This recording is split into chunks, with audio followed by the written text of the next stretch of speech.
She keeps the mortgage payoff number written on the inside cover of a church hymnal, in pencil, so faint you'd need to tilt it toward the light to read it. $41,216. She has had that number memorized, the way some people memorize scripture, the way some people memorize the sound of a voice they'll never hear again. For 400 days she has slept sitting upright in the cab of a rusted Ford Ranger in a gravel lot behind a church in a town called Black Ridge, and if you ask her how she is doing, she will tell you she is fine, because that is the only answer she has left in her. You need to understand what 400 nights does to a spine, to a jaw, to the soft skin beneath a person's eyes. It does not announce itself. It arrives the way frost arrives, 1 degree at a time, until one morning the windshield is a solid sheet of white and you cannot remember the last day it wasn't. Stay until the end of this one. You will want to know what happens when a man on a Harley, a stranger to her, sees something stitched into the collar of her jacket and stops his bike in the middle of a gas station lot like he's seen a ghost. Tell me in the comments where you're watching from tonight. But that comes later. Go back 401 days. To the afternoon the bank changed the locks on a 2-bedroom house on Route 9, a house with a crooked porch step her husband had promised for 11 years to fix. A house that smelled, even in its last hour of belonging to her, like the cedar closet where his uniform still hung. She stood on the lawn with a duffel bag and a photograph album, and watched a man in a polo shirt drill through her deadbolt like it was nothing, like it wasn't the only door she had left in the world. Her husband had been dead 6 years by then. A construction accident, the paperwork said, though she'd stopped trusting paperwork's version of things a long time before that. What the paperwork never mentioned was the patch he kept folded in a cigar box, small and sun-faded, a wing and a skull stitched by a hand she never met, from a life he lived before she knew him, a life he rode away from, he told her once, the way a man walks out of a burning building and doesn't look back at what he loved inside it. She kept the patch, she sewed it, eventually, into the collar of her own jacket, close to the skin, where no one would think to look. She did not know, that August, gassing up a truck with the last of her cash at a station off the interstate, that someone was about to look.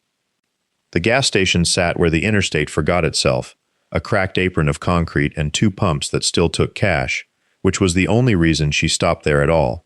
Black Ridge, the sign said, population small enough that the number had been repainted over twice and still looked optimistic. She had learned the town's rhythms the way a person learns the habits of a river she has to cross every day, when the church lot was empty enough to park without questions, when the diner put its unsold pie in the trash bin out back before locking up, when the deputy did his slow loop past her truck at 11 p.m. and again at 5 a.m., never stopping, never quite not looking either. 412 days, if she was counting, and she was. She kept the truck's tank at a quarter, never more, because more meant less of something else, and she had learned which fractions of money bought which fractions of dignity. The nozzle clicked in her hand. Heat came up off the pavement in waves that made the far pumps look like they were underwater. She did not notice the motorcycles pull in until their engines cut, 4 of them, then a 5th peeling off separately and idling to a stop nearer to her, the rider swinging 1 boot down onto the concrete with the unhurried patience of a man who had spent a long time learning not to startle things. She noticed him the way she noticed weather. Gray in the beard, more gray than not, a cut worn soft at the shoulders from years of a different jacket underneath it in winter. Forearms marked with ink gone the color of old bruises, faded the particular blue-green of things inked decades ago and never touched up. The kind of fading that only happens to a man who stopped needing to prove what the ink meant. He didn't look at her face first. She would think about that later, turning it over. He looked at her collar. She felt it before she understood it. A specific, physical instinct. The same one that made her lock the truck doors at rest stops. The one that had kept her alive on nights she didn't talk about. She turned half away, replaced the nozzle, screwed the cap down with more care than it needed. That patch, he said. Not a question. She kept her hands on the gas cap. Ma'am. His voice had gone quieter, the way a man's voice goes quiet around something he doesn't want to break by saying too loud. Where'd you get that patch? The wind moved a little trash across the concrete. A receipt, a torn plastic bag, nothing. She thought about the 6 years of paperwork that had never once used the words she needed it to use. She thought about the cedar closet, the polo shirt, the drill. "It was my husband's," she said, and did not say anything else, because that was the part of her life she had learned to keep folded small, the way she'd folded the patch itself, years ago, into a cigar box no one asked her about anymore. He didn't move for a long moment. The pump behind him clicked off on its own, done feeding his tank, and neither of them reached for it. She watched his eyes go somewhere else, not away from her, but backward, the particular stillness of a man doing arithmetic with years instead of numbers. She had seen that look before, on her husband, late at night, staring at the ceiling fan, like it owed him an answer. "Husband's name," he said. She almost didn't answer. 6 years of instinct told her that a strange man's questions in a gas station lot were the kind you answered with as few words as possible, and then got in your truck and drove. Didn't matter where, just drove. But there was something in the way he'd said, "Ma'am," that didn't match the rest of him, the cut, the boots, the ink working up his forearm like old river silt. She told him. He said it back to himself, quiet, like checking a word against a dictionary in his skull. Then he said a road number, a year, a place 2 states over that she hadn't heard spoken aloud since the funeral, since the folded flag, that wasn't a flag at all, but a name read off a list at a clubhouse memorial she'd sat in the back of, not sure she was allowed to cry. "You knew him," she said. Not a question either now. They were even. Knew of him. He rubbed a thumb along his jaw, and she noticed the calluses there were not from riding. They were older, deeper, the kind of hands that had held something heavy for a long time and set it down carefully instead of dropping it. There was a rig went up in '09. Pipeline job. Lost some good men that year. Older patches don't talk about it much. Newer ones like me, we just heard the name enough times it stuck. The wind picked up again, warmer now, carrying the smell of diesel and cut grass from somewhere behind the station. Carol felt the cigar box in her mind before she felt it in her hands, years of it sitting on the floorboard under a blanket, under a spare tire, under whatever she could stack on top of it so it would stop looking like the only thing she owned that mattered. He rode before the club went national, she said. Before all this, she gestured, small, at the patch on his own vest, at the gleaming line of bikes across the lot, chrome catching the noon sun like something too bright to look at directly. Long before you, I'd guess. He didn't argue that. He just looked at her collar again, and then at her truck, the rust blooming along the wheel wells, the cracks spidering the windshield, the sagging curtain someone had rigged across the back window with a bungee cord, and something in his face changed the way water changes when a stone goes under the surface. Quiet, but everything underneath rearranging. He asked her name again, though he'd heard it once already, and this time she gave her husband's name with it, like the two had never been separate in her mouth. He didn't write it down. He didn't need to. Some names get filed in a different place than paper. Behind them, one of the younger riders had started to walk over, curiosity pulling him the way it pulls men who haven't learned yet what silence is asking of them, and the man with the graying beard lifted 2 fingers off his thigh without looking back. The younger one stopped like he'd hit a wire. "Nobody told you where to sleep," he said to her. Not a question. Nobody had to. The wind shifted again, and for a moment the smell of diesel gave way to something sharper, the ammonia tang of the church restroom 200 yards off, the one she'd been given a key to 11 months ago by a pastor who no longer met her eyes when he handed it over. She didn't explain that smell. She let it pass through the space between them and settle where it wanted to. He crouched, finally, one knee cracking loud enough that a woman pumping gas at the far island glanced over. He was looking at the tire again, the bald strip along the inside edge, the slow leak she'd been feeding air into every 3rd day at the exact same gauge station because the attendant there didn't ask questions. "How long you been in this lot?" She did the math the way she always did it now, not in months but in a number that had stopped being an estimate a long time ago. 406 days. He didn't flinch, but his jaw did something small, a muscle moving under skin that had taken worse news standing up. He was quiet long enough that the cicadas in the scrub grass behind the pumps filled it for him.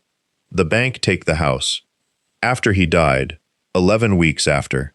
She said it the way you'd report a weather event, something that had simply occurred, without a party to blame loud enough to be worth the breath. I paid on time for 6 months trying to catch it back up. Then I stopped being able to. He nodded once, slow, the way a man nods at a diagnosis he already suspected. Then he stood, and the crouch became something else, a decision folding itself into his knees and his shoulders, a shape she recognized because she'd watched her husband make it decades ago, right before he did something nobody had asked him to do. "Wait here," he said, which struck her as almost funny, since waiting was the only thing she'd done with any consistency in 406 days. He walked toward his bike, pulled a phone from a saddlebag that looked older than the phone itself, and thumbed through it with the deliberate patience of a man who distrusted small buttons more than he distrusted whatever he was about to set in motion. He didn't dial so much as he composed, thumbs moving over the cracked screen with the same unhurried care he'd used crouching beside her window, a man who had learned somewhere that speed was how you broke things you meant to keep. She watched from the truck seat, both hands wrapped around the coffee cup he'd bought her without asking if she wanted it, and she found she couldn't look away from his back, from the leather-worn pail across the shoulder blades, from the small brass pin above the vest's lower hem that she hadn't noticed before, a wrench crossed with a wing, the kind of thing that meant nothing to anyone who hadn't buried someone wearing it. The cicadas kept their register. The pumps clicked off behind him, one after another, cars pulling away with the particular indifference of people who had somewhere to be. He held the phone to his ear for a long moment before anyone answered, and when they did, his voice dropped into something she almost didn't recognize as the same voice that had asked her name, flatter, older, carrying the specific weight of a man passing along bad news he intended to fix, rather than merely report. "It's me," he said. A pause. "I need the county assessor's number, and I need it before the bank opens Monday." Another pause, longer. "No, it's not about me." He turned, briefly, and looked at her through the windshield, and she had the sudden, dislocating sense of being catalogued, not unkindly, but thoroughly, the way a man might read a gauge before deciding whether to trust it. Then he turned back to the highway and said something too low for her to catch, and whatever he said made whoever was on the other end go quiet in a way she could hear even from 30 feet, even through glass, even after 406 days of learning to read, silence for a living. She thought of the letter she still carried folded into the truck's glove box, the one with the bank's letterhead and the number she'd memorized the way other women memorize scripture, $29,400, give or take the interest that kept compounding whether she slept 8 hours or 4. She thought about telling him it wasn't necessary, that she'd manage, the sentence she'd rehearsed for a year until it had worn smooth as a creek stone, but he was already walking back toward her, phone still in hand, his expression unreadable, and behind him, faint at first and then unmistakable, she heard the low building sound of a second engine turning over somewhere down the road, and then a third. She stood without deciding to stand, one hand braced on the truck's warm hood, the metal ticking faintly beneath her palm, the way it always did in the last hour before dusk, cooling from a day it had spent doing nothing but sitting. He crossed the gravel with the unhurried gait of a man who had never in his life needed to move faster than the situation required, and when he stopped in front of her, he did not smile, did not offer his hand, only held up the phone as if it were evidence. "That was Tuck," he said. "You don't know him. He knew your husband." The name meant nothing to her, and everything. She had spent 406 days learning that grief was mostly this: strangers holding pieces of a man she'd loved, pieces she'd never been handed, pieces that surfaced now in a gas station lot like silt stirred up from a riverbed she'd thought long since settled. "Rode with him 2 summers," he went on, "before the pipeline job, before you were his wife, maybe." 1989, she said, because that detail she did have, that much was hers. "We married in 91.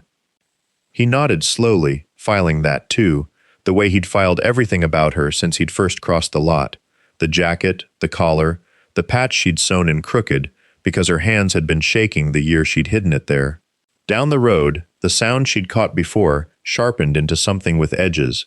Not one engine now, but a low chorus of them, still distant, still faint enough to mistake for wind if she hadn't spent 400 nights learning the difference between wind and everything else. "What did you tell him?" she asked.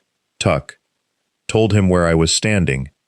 He looked past her shoulder, toward the church lot, toward the truck bed with its folded tarp and its milk crate of canned goods, cataloging it again the way he had the first time, only now she understood it wasn't judgment, it was arithmetic. Told him whose truck this was. "You didn't have to do that." "No," he agreed. "I didn't." The sound on the road kept building. No longer a rumor of engines, but a fact of them. 3, then more than 3, and she felt something in her chest tighten the way it hadn't in over a year. Not the tight fist of dread she'd carried since the bank's letter, but something closer to the ache of a muscle, remembering a motion it had forgotten it knew. She thought of the $29,400 folded in the glove box and the sentence she'd rehearsed until it wore smooth, and found she no longer had the strength to say it, and stood instead in the settling dusk, watching the road, waiting to see how many of them there would be. They came the way weather comes, not with an announcement, but with a change in the air first, a pressure drop she felt in the backs of her knees before she saw a single headlight break the tree line. The gas station attendant had gone quiet inside his window, the church's outdoor light, the one that had buzzed and flickered every night for a year like a dying insect, seemed to steady itself, as if even the wiring understood something was about to be witnessed. She counted the first 6 by their engines alone, learned without meaning to that no two big machines make quite the same sound, that there is a bass note and a rattle note and a note underneath both, like something breathing. Tuck did not move from where he stood beside her, arms loose, weight settled back on his heels, the way a man stands when he already knows how a thing will end, and is simply waiting for the world to catch up to him. "You didn't call 60 of them," she said. "I called 1. And he called. Everybody he knew who owed your husband anything. He said it plainly. No weight on it, the way another man might mention weather. Turns out that's a long list. The first 3 bikes came into the lot slow, deliberate, the way men walk into a hospital room, engines dying one after another, until the quiet afterward felt louder than the noise had. Riders swung off without hurry, stood a moment beside their machines, the way she'd seen soldiers stand at attention without being told to, and looked, not at her, not at first, at the truck, at the crate, at the tarp lashed down with baling twine gone gray from sun. She understood, watching them read it, that they were doing the same arithmetic Tuck had done, and coming to the same sum. More came. 10, then past 20, headlights stacking up the frontage road, until the church lot glowed like something being lit for a service nobody had scheduled. Someone unloaded a folding table from a truck bed without being asked. Someone else produced a thermos and poured coffee into cups that did not match, and passed the first one, without a word, to her. She held it and did not drink it, because her hands had started to shake in a way that had nothing to do with the cold coming on, and because 13 months of rehearsed dignity did not know how to behave in the presence of an entire lot filling with quiet men who kept looking at her husband's truck like it belonged to someone they'd buried. An older rider with a gray beard, split by an old scar, crossed toward her last, unhurried, and stopped close enough that she could read the patch on his cut before he said a single word, and something in her chest recognized it a half-second before her mind did. The scar ran from his eyebrow to somewhere under the beard, old and pale and shaped like a question mark that had been answered a long time ago. He did not offer his hand. He looked at her the way men look at ground they're deciding whether to trust their weight on, and then he looked past her, at the patch stitched inside the collar of the jacket she had not taken off, though the night had gone warm with bodies and engine heat. "Where'd you get that?" he said. It wasn't an accusation. It came out low, careful, the way a man asks a question he already suspects the answer to and is afraid of being right. "It was his," she said. "Before your time, probably. Before the club moved north." "How far before?" 91. He rode until the accident took his leg below the knee. After that, she stopped. 13 months of rehearsed dignity again, failing her at exactly the wrong moment. He kept the jacket. The old rider was quiet long enough that the coffee thermos made its way around twice more behind him, long enough that she heard, without meaning to, fragments of men talking low near the folding table, a name repeated, a year, the word pipeline, passed between two of them like something they didn't want to say too loud in front of her. He wear a road name, the old rider asked, or just go by his own? Cutter, she said. They called him Cutter on account of the leg. He never liked it, but it stuck. Something moved through the old rider's face then, fast, the way weather moves across open country before you've decided to call it a storm.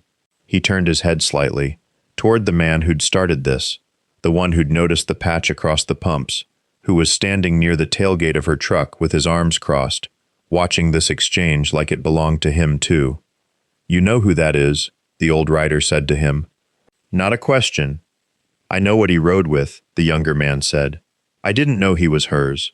The old rider looked back at her, and for a moment the hardness in his face gave way to something closer to grief.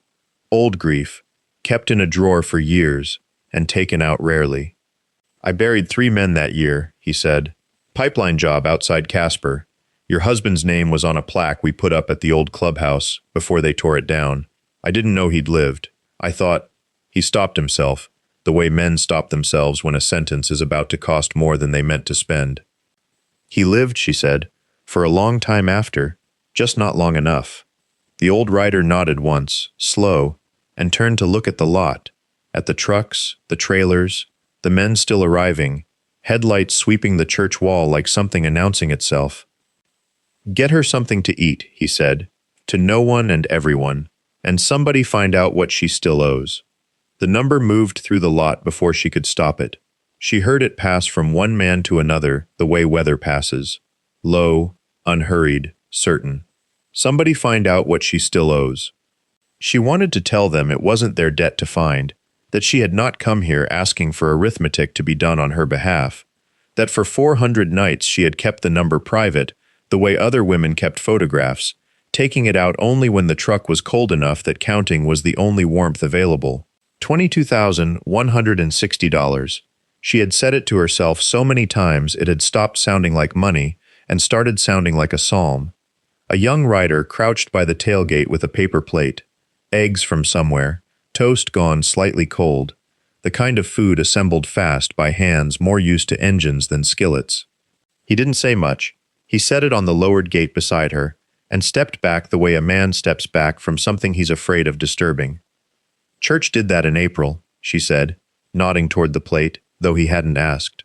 Pastor's wife. She thinks I don't know she cries about it after. He didn't answer. He looked instead at the truck bed, at the folded blanket, the milk crate of dishes, the way a bed can look like a life when there's no house to spread it through. The old rider was still watching the lot fill. More headlights now, more engines cutting off in sequence like a held breath being let out.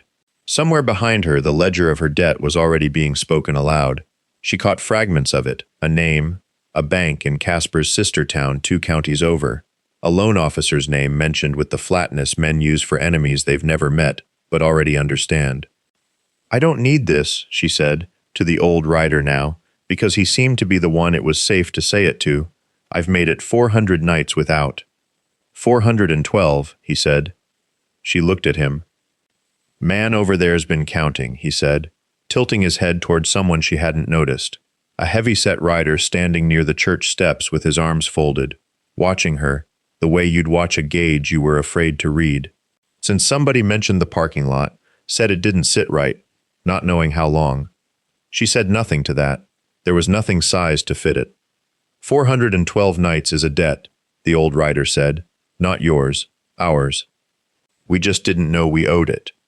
Behind him, a trailer door dropped open with a metallic bark, and inside it she could see, stacked and strapped, things she didn't yet understand were meant for her. Lumber, a toolbox, coiled rope, a folded tarp the color of dusk. The lot was filling faster now, and somewhere past the tree line another set of headlights turned in off the highway, slow, deliberate. like the last piece of something arriving on time. Carol counted the headlights the way she'd learned to count everything now, carefully, as if a wrong number might cost her something. 4, 5. A sixth pair swinging wide around the church sign before straightening, throwing long yellow bars across the gravel that caught the dust still hanging from the trailers already parked. The heavy-set rider by the steps hadn't moved. He was still watching her, the way the old rider had said, like a gauge, and she understood suddenly that some of these men had been doing math about her for longer than she'd known they existed. She pulled her jacket tighter, though the night wasn't cold. It was habit. 412 nights of small, private economies. How tight to pull a collar, how far to lean the seat back, how long to let the engine idle before the fuel gauge made the decision for her. She had gotten good at rationing warmth. She didn't know yet how to receive it in this kind of volume. "You don't have to stand out here," the old rider said. "Nobody's going to ask you to sign anything tonight." "I wasn't going to sign anything," she said, and there was an edge in it that surprised her, the first sharp thing she'd said in longer than she could remember.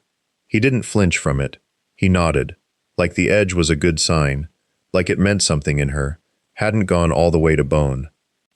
A younger man jogged past them carrying a generator by its handle, the cord slapping against his jeans, and behind him 2 more were already unrolling a length of orange extension cable toward the far corner of the lot, where the ground pitched a little and the grass had gone to weeds. Nobody asked her permission for any of it. They moved like men who had done this before, in other places, for other people she would never meet, and the rhythm of it, efficient, wordless, already 3 steps past the need for her approval, frightened her a little and then, just as fast, didn't. "How many are coming?" she asked. "However many hear about it," he said. "By tomorrow, more than tonight." She looked past him at the trailer with its stacked lumber and its coiled rope and its tarp the color of dusk, and something in her chest that had been clenched for 412 nights loosened by some fraction too small to name, though she felt it the way you feel a knot, given a shoulder you'd forgotten was tight. The heavy-set man by the steps finally moved. He walked toward her slowly, hands loose at his sides, and stopped a respectful distance off, the way you'd approach something wild that you didn't want to spook back into the trees. "Ma'am," he said, "I need to ask you something, and I need you to tell me the truth." She did not step back. 412 nights of sleeping with one hand near the door handle had trained something into her that did not startle at men approaching, only at men approaching without purpose, and this one had purpose written into every line of his face. She nodded, once, the way she nodded at bank tellers and hospital clerks and every other person who had asked her to confirm something that had already been decided somewhere above her head. "Go on," she said. "The number," he said, "the number you owe. Not close. Exact." She felt her jaw tighten before she answered, an old reflex, the same one that used to rise up when the loan officer said the word delinquent, like it was a diagnosis. She had not said the figure aloud in 11 months. She had held it the way some people hold a verse of scripture, turning it over at 3 in the morning in the cab of the truck, reciting it until the numbers lost their teeth and became only sound. 41,620, she said, and 18 cents. He didn't write it down. He didn't ask her to repeat it. He turned his head slightly toward the trailer, toward the man crouched at its hitch-coiling rope with the patience of someone who had nowhere else on earth to be, and something passed between them that she couldn't read, a language built out of 30 years of standing next to each other in worse places than a church parking lot in Black Ridge. "You memorized that," he said. It wasn't a question. "You don't forget what it cost to lose a house," she said. For a moment, neither of them spoke, and the quiet had a texture to it, thick with the smell of cut grass and diesel, and the mineral tang of rain that hadn't arrived yet, though the sky to the west had gone the color of a healing bruise. Somewhere behind them a radio crackled low, a country station bleeding out of someone's saddlebag, and nobody reached to turn it off, and nobody hummed along either. "You'll have it by Thursday," he said finally. "Every cent." She wanted to ask him, "From where?" "And?" "Why?" "And?" "What do you get out of this?" The way she'd learned to ask about every kindness that had ever been offered to her since the funeral, because kindness with no price tag had turned out, more than once, to have the steepest price of all. But she looked at his hands, cracked and sun-spotted, a fresh scab across 2 knuckles, and she looked at the faded patch on his own vest, close enough in shape and color to the one stitched inside her husband's collar, that her chest ached with the sameness of it, and she found she did not have the question in her anymore. Why, she asked instead, quieter than she meant to. Because somebody should have done this 400 days ago, he said, and nobody did. The radio kept bleeding its low country static into the space between them, and somewhere a screen door slapped shut against a frame 2 blocks over, ordinary sounds from an ordinary evening that did not know what was happening in a gravel lot behind a church with peeling white paint. She did not cry. She had promised herself, 400 days ago, standing in the yard while a man in a cheap tie hammered a notice into her own front door, that she would not cry in front of strangers again, and she held to it now the way she held to most things, with her jaw set and her hands flat against her thighs, pressing down some tremor that wanted to travel up through her arms and out. He didn't fill the silence. That was the thing she would remember later, turning it over on nights when sleep wouldn't come even with a roof overhead, how he let the quiet sit there like it had a right to exist, how he didn't rush to make her feel better or smaller or grateful. He simply stood, weight shifted onto one boot, and let her arrive at whatever she needed to say next in her own time, the way you'd wait out a spooked animal instead of grabbing for it. He never talked about it, she said finally. The club. Not much. Said it was a different life, before me. She looked toward the truck, toward the passenger seat, where a shoebox of photographs rode wedged between a spare tire and a case of bottled water, evidence of a marriage compressed into cardboard. I found the patch after, going through his things. Didn't even know I still had it in my hands when I packed the jacket. What was his road name? She told him. Something moved behind the man's eyes then, fast and private, gone before she could name it. Recognition, maybe, or grief arriving late to a party it hadn't been invited to. He nodded once, like a man confirming a suspicion he'd been afraid to test. I heard stories, he said, before my time, before the patch even looked like this one does now. He touched his own vest without seeming to notice he'd done it. Man, they talk about like that. Don't leave his family sleeping in a truck. Wasn't gonna happen on my watch, once I knew. Behind him, 2 more bikes pulled off the frontage road, engines dying one after another, like a held breath being released, gravel crunching under kickstands. Men she didn't recognize swung off, unhurried, already talking low to each other, already looking toward the church lot like they'd been told exactly where to point their attention. She counted without meaning to.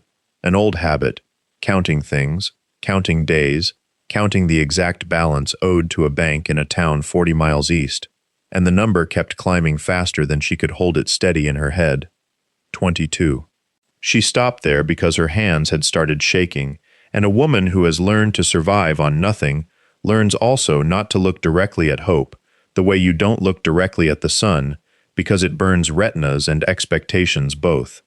She turned back toward the truck instead, toward the bedroll folded into the exact rectangle she folded it into every morning at 5:40, a discipline that had nothing to do with tidiness and everything to do with proving to herself she still had a system, still had order, still had a life that ran on rules instead of ruin.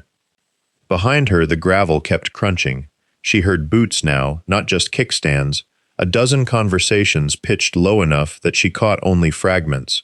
The name of the road again, a year, a word that might have been pipeline, or might have been pension. She couldn't tell which and didn't ask. A woman doesn't survive 400 nights in a Ford Ranger by asking questions of strangers. She survives by watching exits. The man with the vest, Marcus, though she hadn't yet let herself use it, hadn't yet let herself believe a name belonged to a face that might vanish by morning, crouched near her back tire, one knee in the gravel, studying the tread the way a doctor studies an X-ray. Bald, he said, not unkindly, just factual, the way a man reads a gauge. You drove on this? I drove on worse. He didn't answer that. He stood, and his knees popped audibly, an old man's sound, in a body that otherwise moved like it hadn't decided to get old yet. He looked past her, toward the church, toward the 2 blue tarps she'd rigged over the truck bed for the rain that came sideways in this county every April. More engines now. Coming from the west this time, from the direction of the highway overpass where the billboard advertised a casino that had closed in 2016 and never bothered to change its sign. She turned and counted again, and the number she'd held at 22 was already wrong, already climbing past 30, past 40, men in leather vests of every vintage and condition, some sun-bleached to the color of weak coffee, some black and new, all of them converging on a gravel lot behind a church that hadn't seen this many visitors since Easter of some year she could no longer place. She felt her chest do something complicated, not hope exactly, she wouldn't allow herself that word yet, but something adjacent to it, something with hope's shape but none of its danger. "How many of you," she asked, "did you call?" Marcus didn't look at her when he answered. He was watching the road, watching the lot fill, watching something assemble itself out of nothing, the way weather assembles, before a storm nobody quite believed was coming. "I didn't call anybody," he said. "I sent one text." One text. She turned the phrase over, the way she turned over coins in the ashtray of the Ranger, testing its weight, trying to make it mean something smaller than what she was watching happen in front of her. One text did not produce 40 men on a Tuesday morning. One text did not produce trailers, and she was seeing trailers now, 3 of them, flatbeds towing lumber and something wrapped in blue tarp that clanked when the wind caught it. A man with a gray ponytail and a laminated card clipped to his vest.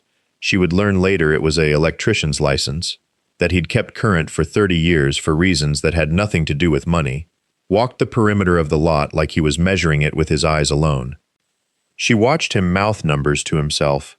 The rain had eased to a mean drizzle, the kind that didn't fall so much as hang in the air and wait for you. She pulled her jacket tighter and felt the patch shift against her collarbone, and she understood without being told that everyone here had seen a photograph of it, or heard it described, and had come anyway, which was its own kind of answer to a question she hadn't asked out loud. "They don't know me," she said. "They know what you married." He said it plainly, the way he said everything, like a man setting down tools he'd carried a long distance. She thought about correcting him, about saying she was more than a marriage, more than a patch sewn into a collar by hands that had been dead for 15 years, but she understood, in the same breath, that he wasn't diminishing her. He was telling her the currency these men dealt in, and it wasn't sympathy, it was ledger. Debt owed, debt paid, the accounting kept somewhere she'd never had access to until this morning. A woman climbed down from one of the trucks, leather vest over a flannel shirt, hair cropped short and gray at the temples, and crossed the gravel with the particular walk of someone who had decided something before she arrived and wasn't interested in discussing it. She stopped in front of Carol, looked at her the way you'd look at a door you'd been told was locked and were now surprised to find open. "You're the one," the woman said. Not a question. Carol didn't answer, because she didn't yet know which version of herself the woman meant. The widow, the patch, the 400 nights, the woman who'd learned to sleep sitting upright so her legs wouldn't cramp against the wheel well. The woman didn't wait for clarification. She turned, cupped her hands, and shouted something toward the trailers that Carol didn't catch, and the men nearest the church began, without further instruction, to unload lumber onto the wet grass. The gray-templed woman's name, Carol would learn later, was carried by no one at Black Ridge. She went only by a road name, and even that was offered like a tool, not an introduction. She crouched now beside the truck's rear tire, ran a calloused thumb along the rust blooming through the wheel well, and said nothing for a long moment, the way a person studies a wound before deciding how bad it is. 400 nights, she said finally, still not looking up. 411, Carol said, before she could stop herself. The number had lived in her mouth so long it came out before shame could catch it. The woman nodded once, like a figure confirmed on a ledger, and stood. Behind her, the lumber kept coming off the trailers in dull, rhythmic thuds, men passing boards hand to hand without being told the plan, because apparently there was a plan, and apparently It had existed before Carol had said a single word that morning. A generator coughed to life somewhere near the tree line. Someone was already unspooling orange extension cord across the churchyard grass like a vein finding its organ. Carol turned to find Marcus, kneading him the way you need a fixed point when a room starts moving too fast. But he had stepped back from her, arms crossed, watching the yard fill with men and machinery with an expression she couldn't yet read. Not pride, not quite grief, something adjacent to both. "You didn't tell me they'd bring lumber," she said. "I told the club what I found," he said. "I didn't tell them what to do with it. They decided that themselves." "Decided what?" He didn't answer directly. Instead, he nodded toward the far end of the lot, where two men were driving stakes into the ground in a rectangle roughly the size of a small house, string pulled taut between them, and Carol felt something in her chest drop the way a stomach drops on a road that dips faster than the eye expects. "That's not," she started. "It's not a favor," the gray-haired woman said, coming back around with a tape measure already unspooling from her fist. "Get that out of your head now, because it'll poison the whole thing if you carry it in wrong. Nobody here is being generous. We're settling something that should have been settled a long time before you slept your first night in that truck." Carol looked at the stakes, at the string, at the men who had stopped waiting for permission and started simply building, the way men do when the decision was made somewhere upstream of the moment she'd walked into. She thought of the mortgage number she'd carried in her head for 411 nights like a stone in her shoe, and understood, dimly, that it might not be the only number about to change. "How long," she asked, "have you been planning this?" The woman almost smiled. "Since about 6 this morning, give or take how fast a phone tree moves." The gray-haired woman went back to her stakes, and Carol stood there with the phone tree answer still working its way through her, the way cold water works through a body that has been too long in the heat. 6 that morning. She tried to remember what she had been doing at 6 that morning, and could only recall the particular gray of the sky through the truck's windshield, the sound of a mourning dove that had nested somewhere near the church's drainpipe, the ordinary weight of waking up in a place she had woken up in 410 times before, and would, she understood now, standing in the grass with string running past her ankles, wake up in for the 412th and last time. A truck backed toward the tree line with a trailer full of lumber, and a man she hadn't met yet lifted a hand to her without breaking stride, the gesture so unremarkable, so free of ceremony, that it undid her more than anything spoken. She had spent a year learning to read strangers for danger, the way her husband had once taught her to read weather, the set of a jaw, the speed of an approach, the particular silence that came before trouble. She did not know yet how to read this. Kindness that arrived without a bill attached was a language she'd let go rusty. "You'll want to see something," the woman said, and led her past the stakes to where two younger riders knelt over a folded map spread on the tailgate of a pickup. Not a map of the lot, but of the county, red circles inked around parcels Carol vaguely recognized from tax notices she'd once pretended not to open. "Man who owns the bank paper on your old place," the woman said, tapping one circle, sold half his portfolio to a holding company in 2019. Holding companies run by somebody's cousin. Everything in this life is 6 people deep. You just gotta know which 6. Carol looked at the map, at the red ink, at the calm efficiency of people solving a problem she had believed for 411 days was hers alone to carry. "You already know the number," she said. It wasn't a question. "We know a number," the woman corrected. "We'll know the real one by supper." She folded the map along its worn crease, tucked it under her arm like something closed for now but not finished, and looked at Carol with an expression that had none of the sympathy Carol had spent a year flinching from, and all of the plain, unhurried attention of someone doing arithmetic that had been owed for a long time. "Go wash up," she said. "You're going to want both hands free when the truck with the lockbox gets here." Carol did not wash up right away. She sat instead on the tailgate of the Ranger with her hands flat against her knees, watching the woman with the map walk back toward the clubhouse gate, where 2 men were already lifting a folding table out of a truck bed, its legs squealing as they locked, and she understood that whatever had started that morning at the gas station had stopped being about her sometime in the last hour, without her noticing the exact moment it happened. The frame of it, the parking lot, the church sign with its missing letters, the truck that had held her body through 411 nights, all of it felt suddenly like scenery for something larger passing through, the way a storm makes a barn look small. She thought of her husband folding road maps the same way, along the same worn creases, back when their kitchen table had still been theirs. He used to say a man could tell how long an outfit had been running by how soft its paper got. She hadn't thought of that in years. It arrived now uninvited, the way grief does when it's had time to learn patience. By mid-afternoon, the lot had filled with a kind of order she hadn't expected from men who looked, from a distance, like weather about to happen. Someone ran extension cords from the church's one working outlet to a folding table stacked with folders.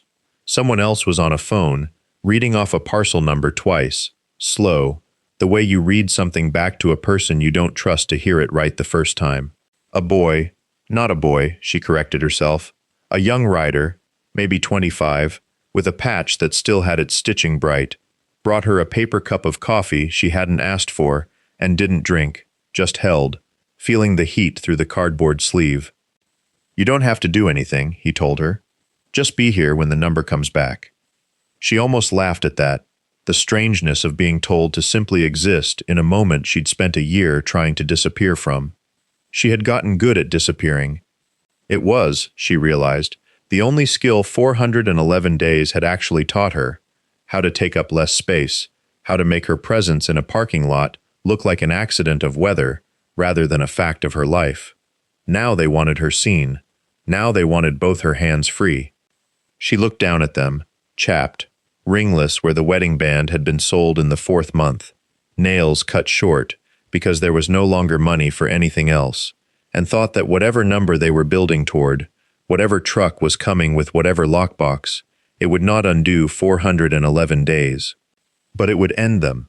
She stood, finally, and went to find the church's bathroom sink, because the woman had told her to, and because some other part of her, older than the grief, had already decided to trust people who did arithmetic instead of offering pity. The bathroom mirror had a crack running through it like a fault line, and she stood in front of it for a long moment before she let herself look. The face there was not the one she remembered from before the 411 days. It was thinner, weathered at the eyes in a way that made her look older than her husband had been when he died, though she was younger. She ran the water until it turned warm, which took time in a building this old, and washed her face the way she used to before church suppers, back when the truck was still a truck and not a house, back when her hands did not shake first thing in the morning from sleeping curled against a gear shift. Outside she could hear engines, not one or two anymore, a low continuous rumble that seemed to come from every direction at once, the sound of the highway itself deciding to turn and empty into the lot. She dried her hands on a paper towel and did not go out right away. She listened instead, the way she had learned to listen for footsteps near the truck at 2 in the morning, cataloging threat by sound alone. But this sound carried no threat in it. It carried weight, the way a freight train carries weight, promising itself before it arrives. When she stepped back outside, the lot had changed shape. Trucks she did not recognize were angled in beside trucks she did, trailers hitched behind half of them, and men were climbing down in 2s and 3s, unhooking chains, calling numbers to each other like men who had done this exact thing, whatever this thing was, more than once before. Someone had a clipboard. Someone else had a roll of blueprints she did not understand and did not ask about. Marcus stood near the church steps with his phone still pressed to his ear, and when he saw her, he did not wave her over. He simply nodded once, the way men nod at each other across a distance when words would only get in the way. She stayed where she was, hands free at her sides as instructed, watching the brotherhood assemble itself around a woman it had known for less than a day. She thought of the patch stitched into her collar, hidden for 411 days, and understood, slowly, the way floodwater understands a low place in the ground, that it had never really been hidden from these men at all. It had been waiting. By noon, the count had reached 41, then 56, then a number someone shouted out, and someone else corrected upward, and she stopped trying to keep track of the trucks and started instead watching what the men did with their hands. That was a habit from 411 days of watching hands. Whose reached toward you open, whose reached toward a door lock, whose reached for nothing at all, because they had already decided you weren't worth the reaching. These hands worked. They coiled rope. They measured door frames with tape pulled taut between two men who didn't speak while they did it. The way people speak who have measured 100 door frames together and no longer need the words. A woman she hadn't met came and stood beside her without introduction, arms crossed against the heat, watching the same thing Carol was watching. "They'll have the frame up by dark," the woman said. "They usually do." "Usually," Carol repeated, testing the word for what it might be hiding. "Third one this year." The woman said it the way you'd mention weather, not triumph. Different reasons every time, never a different feeling though. Carol didn't ask what the feeling was. She thought she already had it, low in her chest, the same pressure that had sat there since she'd watched Marcus's mouth move around the word. Debt. Like it cost him something to say it out loud. Someone had produced 2 folding tables from a trailer bed and set them up under the oak, and by 1 o'clock there was a coffee urn running an extension cord back to an outlet no one had asked the church's permission to use, and paper plates, and a man with a gray beard down to the second button of his vest handing out sandwiches from a cooler like it was the most ordinary task in the world. He gave her one without a word. She took it without one either. That was its own kind of conversation. The clipboard man came by twice, with questions she answered as best she could, where the water line ran, whether the old foundation had cracked on the north side, what year the well had gone dry, and each answer she gave seemed to settle something further into motion, as though her memory of the house was itself a set of tools they needed and hadn't known to bring.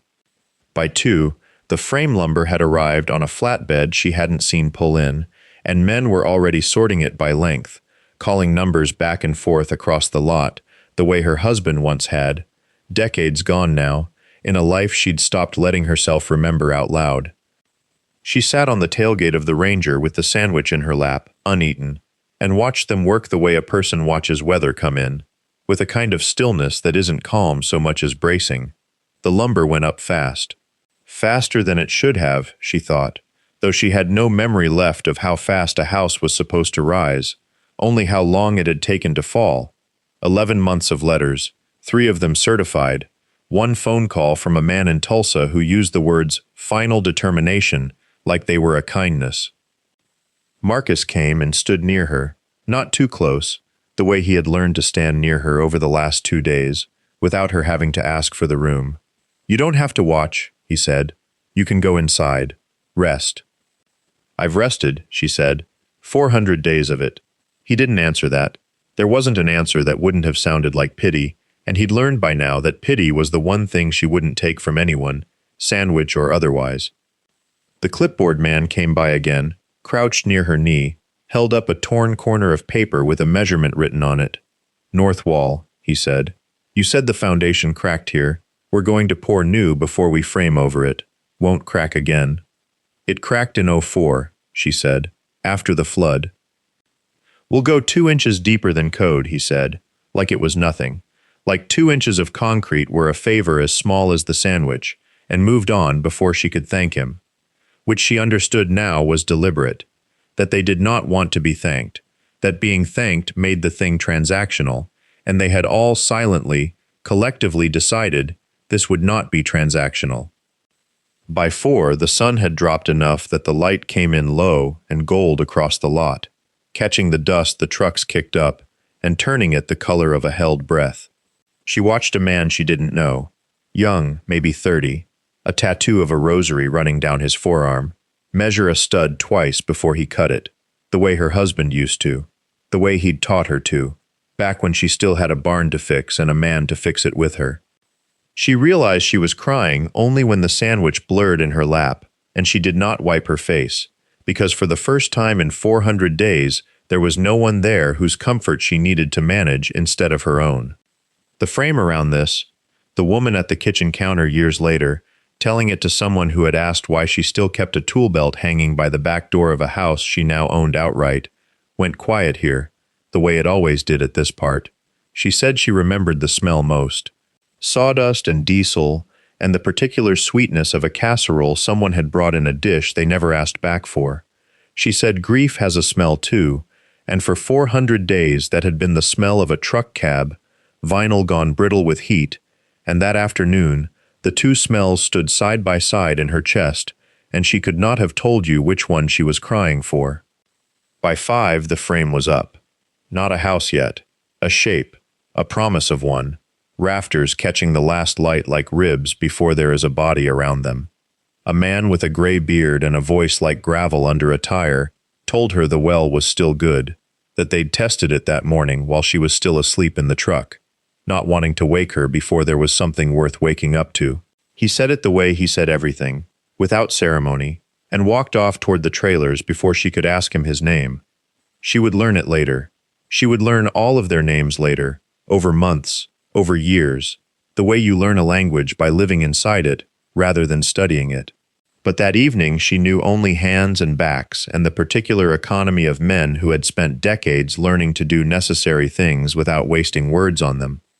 Someone had strung a single work light between two trailers, and as the sky purpled, the lot took on the look of a small independent country.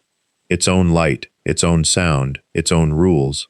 She sat on the tailgate of her truck, the sandwich gone, the tears dried tight on her face, and watched 63 men and women build, board by board, the shape of a life she had stopped believing was owed to her. At some point, she could never afterward say exactly when, she noticed the patch again, the one at her collar, and she noticed that no one was looking at it anymore. It had stopped being the reason. It had become, simply, a fact among other facts, the way her husband's name was a fact, the way the well being good was a fact. She did not know yet that the frame going up around her was only the beginning of what the number 63 would come to mean. By morning, the frame had a floor, and the floor had a doorway, and the doorway faced east, so that whoever slept behind it would wake with the sun instead of the dashboard glare that had waked her for 400 days. She noticed the orientation before she understood it was deliberate. Nothing on that lot, she was learning, happened by accident. Men who could not say a tender word to save their lives had apparently spent 40 years learning to build tenderness into the angle of a house. Somewhere in the retelling of this, years later, in a kitchen that smelled of coffee and diesel and old leather, she would tell it differently than it happened, the way people do, compressing 3 days into one sentence into a single image, the light between the trailers, the sound of a nail gun at 2 a.m., a stranger's hand on her shoulder saying, "Rest now, we've got the rest." But that was the shape memory gave it afterward. At the time, it did not feel like a story. It felt like weather, something happening around her and to her, faster than she could name it. On the second morning, a man she had not yet spoken with, narrow-faced, silver-bearded, a patch on his vest that read Sergeant at Arms, sat across from her at a folding table with a manila folder and a calculator he did not need. He asked for the number, she gave it. 61,400 and change, she still knew to the dollar. The way you know the weight of a stone you have carried a long time. He wrote it down. He did not ask why she knew it so precisely. He did not need to. He had seen enough widows' faces to understand that some numbers get carved into a person the way frost carves a windshield, and you don't wipe it clean, you just wait for a warmer day. Bank opens Monday, he said. I know, she said. I've been to that window more times than I care to say. Not like this you haven't. She looked at him. He did not smile, exactly, but something in his face loosened, the way a rope loosens before it's thrown. We'll need the account number, he said. And your maiden name doesn't matter to them. His name's on the note. His name is what we're paying off. She said the name. It came out steadier than she expected, steadier than it had in 14 months, as if saying it inside this camp of strangers who had already carried her husband's memory further than she'd dared to lately made it lighter to hold. The sergeant closed the folder. Monday, he said again, standing. You're going to want to wear something you don't mind remembering. She did not understand him yet. She would, by Monday morning, understand exactly what he meant, but for now she only nodded and watched him walk back toward the trailers, into the noise of men still building something she had not asked for and could not yet believe was hers to keep. Monday came in gray. The sky pressed low over Black Ridge, like something waiting to exhale, and she woke in the truck at 5 with her heart already going faster than the hour required. She had laid the clothes out the night before across the passenger seat where the sleeping bag used to be, a navy dress she had not worn since the funeral, stockings she'd bought new because the old ones had a run she couldn't face explaining. She dressed with the door open, one leg in the truck and one on the gravel, and did not look at herself in the side mirror until it was done. The lot had changed overnight in ways she was still cataloging. Someone had washed the truck without asking, the rust along the wheel wells still rust but no longer wearing a film of 2 winters' dirt. Someone had left a thermos of coffee on the hood, still warm, with a paper cup taped to the lid. She drank it standing in the cold, watching riders emerge from the trailers in clothes she hadn't seen on any of them before. Pressed shirts, boots polished instead of scuffed, the leather cuts still worn but brushed clean, as if the men inside them had decided that whatever happened at that bank deserved to be met looking like something other than what strangers assumed they were. The sergeant found her by the church steps at 7:45. He was in a jacket she hadn't seen, dark, the patches still on it but arranged with a kind of deliberate order, and for a moment she almost didn't recognize the shape of him without the road dust. "You ready?" he said. Not a question, not really. "No," she said, "but I'm going anyway." That's the only kind of ready that matters. They rode into town in a procession that did not roar the way she'd expected.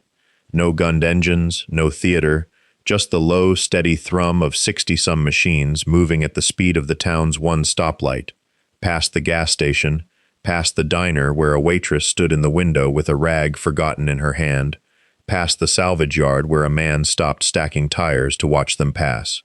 She rode in the truck at the center of it, boxed in on all sides by men she had known for 4 days, and somehow trusted more than she had trusted anyone in 14 months.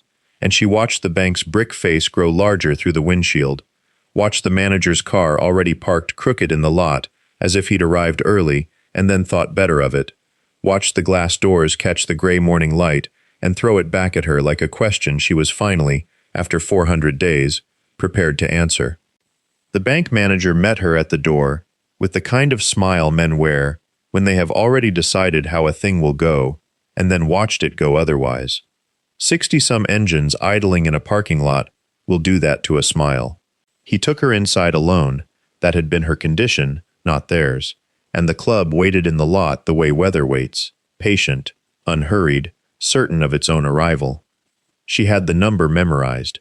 She gave it to him before he could find it in his file, and something in his face changed when he realized she was not asking for mercy, only for the transaction to be finished. The payoff came from an envelope thick with bills that had been collected in coffee cans and tip jars, and one man's disability check across 4 days in a church parking lot, counted twice by hands that did not shake even when they should have.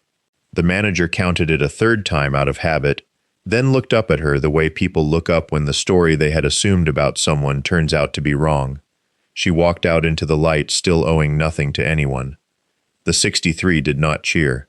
They had not come for a scene. They stood beside their machines in the gray morning, the way men stand at a graveside, which was, she understood later, exactly what it was, a burial of 400 days, and of 14 months before that, and of a debt that had never really been about money. Months later, the kitchen at the clubhouse smelled of coffee and bacon grease and something baking that made grown men go quiet when they walked past it, and she ran it the way she had once run a household, without asking permission, without apology. The patch stayed sewn inside her jacket collar for the first few weeks. Then one morning, she took it out with a seam ripper and stitched it to the outside, over her heart, where anyone could see it. The ranger sat behind the clubhouse now, tires flat, windows fogged with disuse, kept not out of sentiment, but because nobody had gotten around to deciding what to do with it, which was its own kind of honor. If you ask her, she will not call it a rescue. She will tell you it was a debt her husband earned decades before she needed it paid, and that the men who paid it were only doing what the patch had always promised, not charity, but memory, kept long enough to matter. Tell us where you're watching from tonight. Somewhere out there is a version of her still sleeping in her truck, waiting for someone to recognize what she's